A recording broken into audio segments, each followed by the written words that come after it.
A gente fala do Botafogo que virou um vexame. A gente fala do Palmeiras que vence um Brasileirão que ninguém esperava. Agora, Bruno Prado, o São Paulo pode estragar a festa do Flamengo, como a gente falou aqui.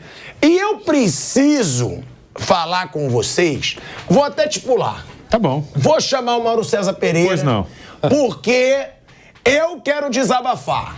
Nossa eu quero falar sobre a vergonha do presidente do Flamengo, Rodolfo Landim. Quando parece que o ano do Flamengo já tá um lixo tão grande que nada vai piorar, vem o discurso do Rodolfo Landim. E pelo discurso do Rodolfo Landim, Mauro César Pereira, o Marcos Braz é excelente. Pelo discurso do Rodolfo Landim, o Marcos Braz que contratou, foram quantos, Marcos? Foram 7 treinadores nessa gestão? Mas tem que fazer a conta, de cabeça eu não sei. Mas foram bastantes. Teve Vitor Pereira, teve Paulo Souza, teve Dorival Júnior, teve agora o Tite, teve... Não vou contar o Jorge Jesus, teve Rogério Ceni, teve Domenech. Renato. Teve Renato Gaúcho. Abel Braga foi nessa gestão. Teve Abel Braga, já são 8. Já são 8 sem contar Jorge Jesus. O Abel foi antes do Jesus. Então vamos lá contar. Se bem que não foi o Braz que contratou o Abel, né? Isso foi antes do Braz. A partir do Jesus, pós-Jesus. Então, com o Braz foi Jorge Jesus, Domenech, depois do Domenech, Ceni. Rogério Ceni, depois do Ceni, Renato Portaluppi, depois do Renato Paulo Souza, depois o Dorival Júnior, depois o Vitor Pereira, depois o Sampaoli e o Tite. 9. 9 treinadores. 9. Contando a gestão do Landim, são 10. O do Bandeira de Melo teve 13. 13 então, treinadores. Mais 3 aí, o Landim iguala o Bandeira. Os mandatos. Não, agora... Você vê como pode a coisa? Mas você vai lembrar melhor que eu. Dois presidentes com uma política, assim, que representam a política de recuperação do clube. Mas no futebol é o mesmo lixo. Lixo de gestão. Bandeira de Melo, lixo de gestão. Landim, lixo de gestão. Mas ganhou o título, ganhou. Mas o Bandeira de Melo, eu concordo. Poderoso, mas não tinha as multas rescisórias altas como esses, né? Sim. O Flamengo queima a multa rescisória. Não tinha, mas pô, o que o Flamengo deixou de ganhar? O Flamengo virou time do cheirinho com quem? Quem era o presidente, que falou isso uma vez, inclusive. O ano que vem não vai ter cheirinho. Tome cheirinho. Que virou um meme contra o Flamengo. Um pouquinho de cabeça, né? Conhecer futebol. Na verdade é o seguinte, os erros acontecem há muito tempo. Dá para nascer, talvez, o camarada que vai chegar ao poder no Flamengo e vai ter coragem, peito, que tem que ter coragem também. Para, na hora da dificuldade, não jogar tudo em cima do técnico. Porque é velho modus operandi. Joga em cima do técnico e você se isenta de culpa. E a imprensa embarca nessa também. E a torcida vai junto. Sem dúvida. Eu vou repetir aqui, não é uma defesa do Vitor Pereira, mas quando o Fluminense faz 4-1, gente, olhem o jogo. Quem tiver dúvida, veja de novo o jogo. Pega lá no YouTube, lá, assiste o jogo de novo, veja só os melhores momentos. Aquilo ali é culpa do técnico. Aquele comportamento dos jogadores é culpa do técnico ou é dos jogadores? Aí sai o Fabrício Bruno no intervalo e fala: tudo que estamos fazendo não tem nada a ver com o que o técnico fez, que ele preparou o time. Opa, tem alguma coisa errada aí, né? Aí você faz o quê?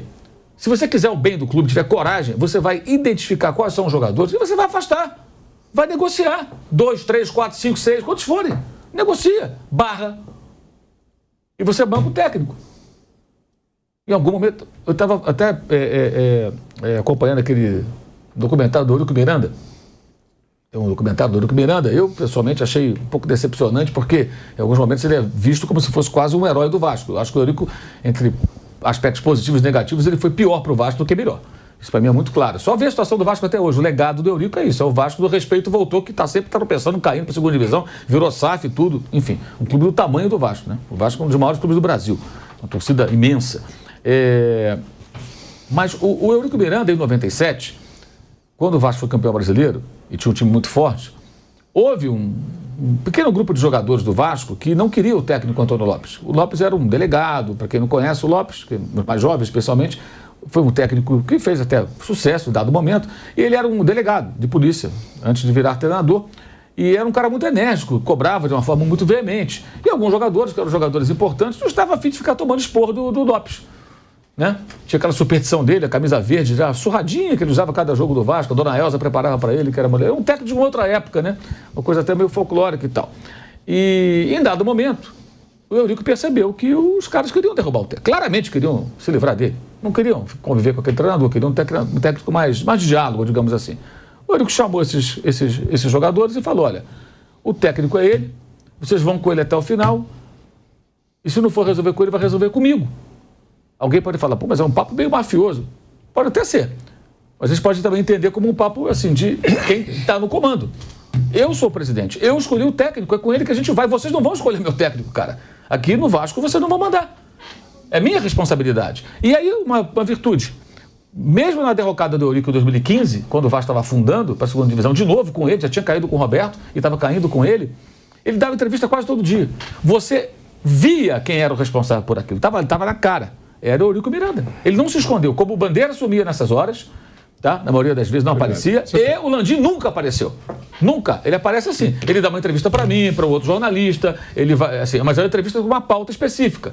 Ele vai lá no conselho, mas uma coletiva para todo mundo, com tema livre, você não teve, nunca teve. E ele fala no discurso dele ainda, não vou ser covarde. Ele foi covarde uma data inteira. Para falar sobre isso, por exemplo, ele deveria dar uma coletiva, para todo mundo poder perguntar, né?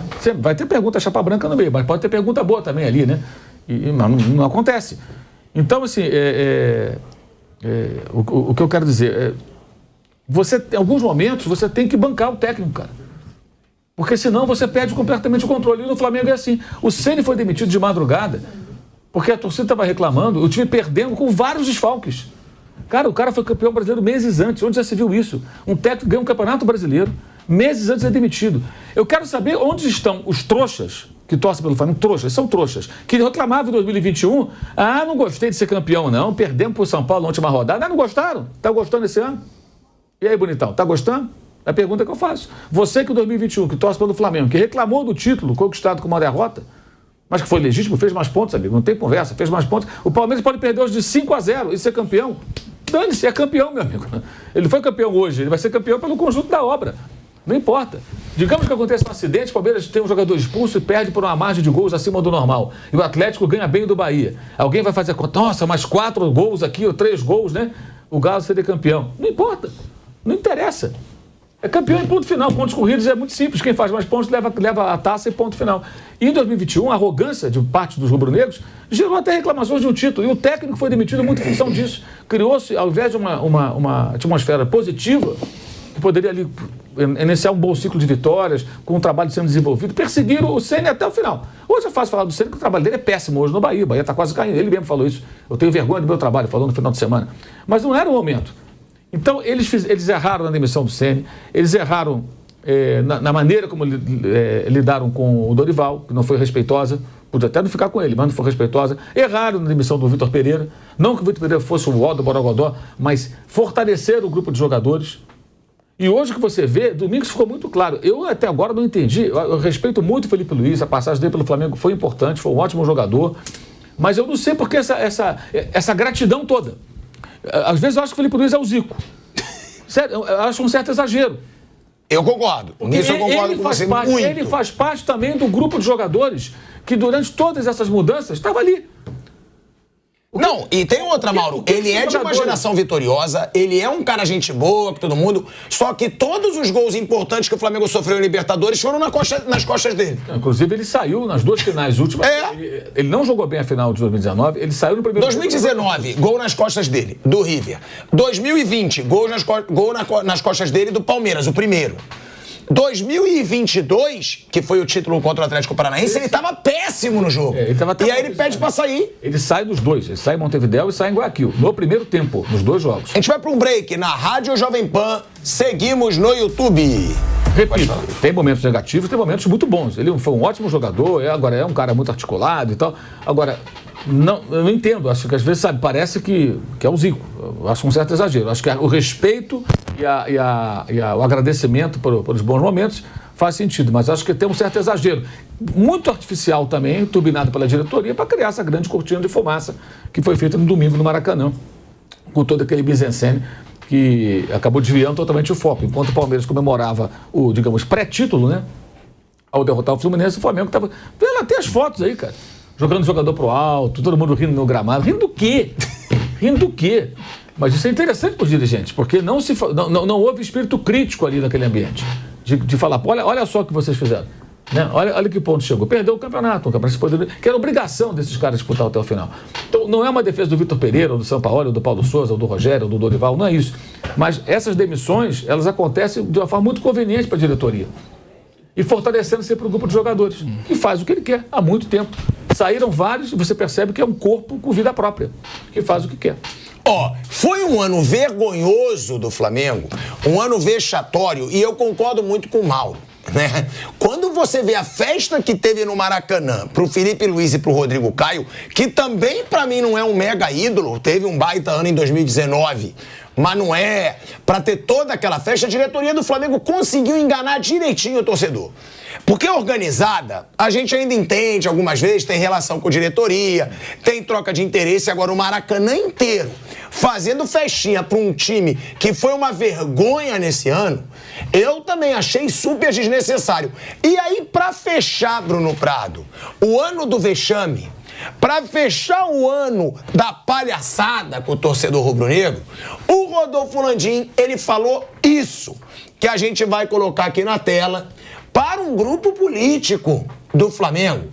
Tipo, bando de otário, vamos lá. Parece que é todo mundo burro. Vamos ler aí, a gente vai voltar para a rádio antes ou já pode ler logo, Kaique? Vamos ler o que falou o Rodolfo Landim. Ele diz aí, na maior cara de pau, vários sócios já falaram, você tá comprando uma briga pelo Marcos Braz, tá se desgastando, demite. Eu falei, nem fudendo. Desculpem pelo meu francês. Primeiro porque o cara é meu parceiraço. É o cara que assume os problemas e os desgastes comigo. Tá sempre brigando junto comigo. Então leva a esposa dele pra ser vice de futebol do Flamengo. Se é parceiraço, se tá sempre brigando com ele, leva a esposa dele. Eu sei o nível de dedicação dele.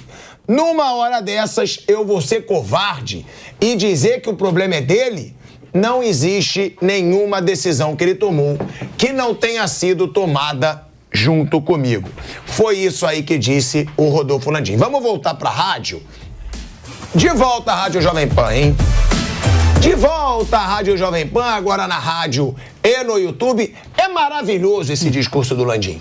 Ele é meu parceiraço, ele tá comigo. Leva a esposa, pô, pra ser vice de futebol do Flamengo. Se é parceiraço, se tá com ele nos momentos difíceis, leva.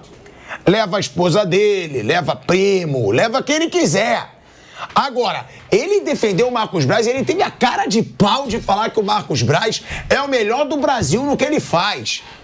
Aí é você chamar o torcedor do Flamengo de idiota, é você chamar o torcedor do Flamengo de burro, e é o presidente do Flamengo, Vanderlei Nogueira, fechando o ano, Bruno Prado, como começou.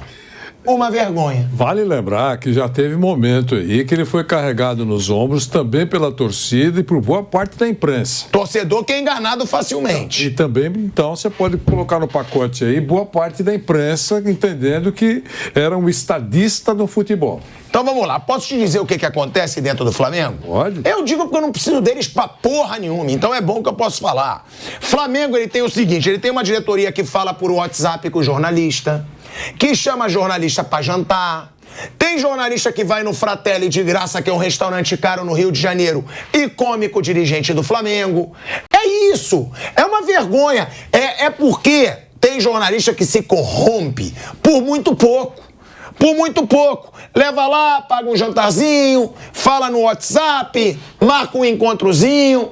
E aí vira uma mídia chapa branca, que são os que perguntam nas coletivas de imprensa.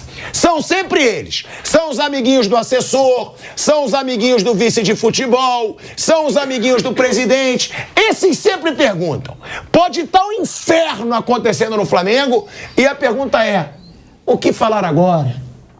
Será que o torcedor pode ter otimismo? Não tem pergunta. Porrada dentro do Flamengo. Porque até a assessoria do Flamengo, pra mim, é horrível. Só bota amiguinho pra perguntar.